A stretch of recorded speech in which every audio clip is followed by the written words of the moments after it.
नमस्कार साथियों, आप देख रहे हैं खेती अड्डा। आज हम लोग जानेंगे कि धान की अच्छी नर्सरी के लिए और अच्छा उत्पादन के लिए एक बेहतर नर्सरी कैसे डालें। उसके लिए सबसे पहले आपको बीज का सिलेक्शन करना बहुत ज़रूरी है।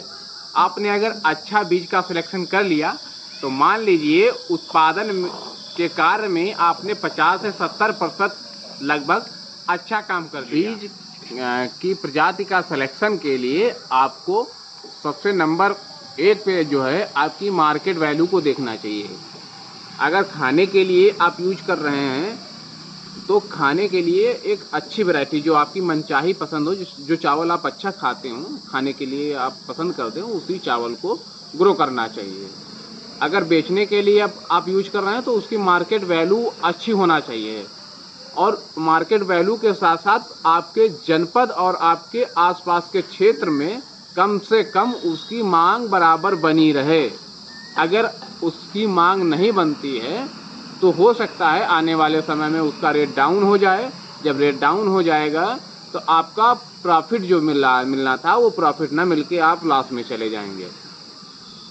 अगली बात ये है कि जो भी प्रजाति आप चयन कर रहे हैं तो उसमें जो है रोग रोधी प्रजाति का चयन करना चाहिए, जो आपके क्षेत्र में उस रोग के प्रति वह प्रजाति सहनशील होना चाहिए। अगर नहीं है तो कृपा करके ऐसी वैरायटियों का चयन नहीं करना चाहिए।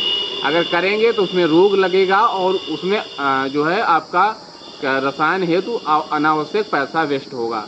अगर रोग लग भी रहा है तो हमारे समस्त राजकीय बीज भंडार में पूरे उत्तर प्रदेश में वहाँ पे एक बिबेरिया और ट्राइकोडर्मा अवेलेबल रहता है, जो कि बायोपेस्टिसाइड है। आप उसका भी यूज कर सकते हैं, जो कि तमाम रोग के लिए एक लाभदायक कारगर साबित हुआ है।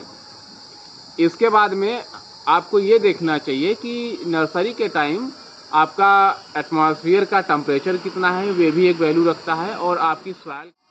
इसके बाद आपको ये जो है सिंचाई के साधन को विशेष में ध्यान रखना चाहिए। जो आपके पास ट्यूबवेल है या नहर है या बोरवेल है या कोई अन्य साधन है, इसको विशेष कर ध्यान में रखना चाहिए। अगर आपने अधिक जल चाहने वाली प्रजाति लगा दिया लेकिन आपके पास वाटर के रिसोर्सेज सप्लाई के नहीं है तो कदापि ऐसा नहीं करना चाहिए। इसके साथ साथ अन्य जो होते हैं अन्य कारणों को, वो भी फैक्टर को ध्यान में रखना चाहिए। तो सभी किसान भाइयों से मेरा निवेदन है कि प्रजाति का सिलेक्शन अपने लोकल कंडीशन और अपने रिसोर्सेज को ध्यान में रखकर ही करना चाहिए, तभी आप एक बेहतर उत्पादन कर पाएंगे। अगर आपने प्रजाति का सिलेक्शन अच्छा किया तो ये माना जा सकता है कि आपने 50 से 70% काम कर लिया और आपका उत्पादन एक अच्छा और गुणवत्ता युक्त होगा। अगर हमारे चैनल पे आप नए हैं तो प्लीज़ वीडियो को लाइक करिए, सब्सक्राइब करिए और मिलते हैं अगले वीडियो के साथ। तब तक के लिए नमस्कार, थैंक यू।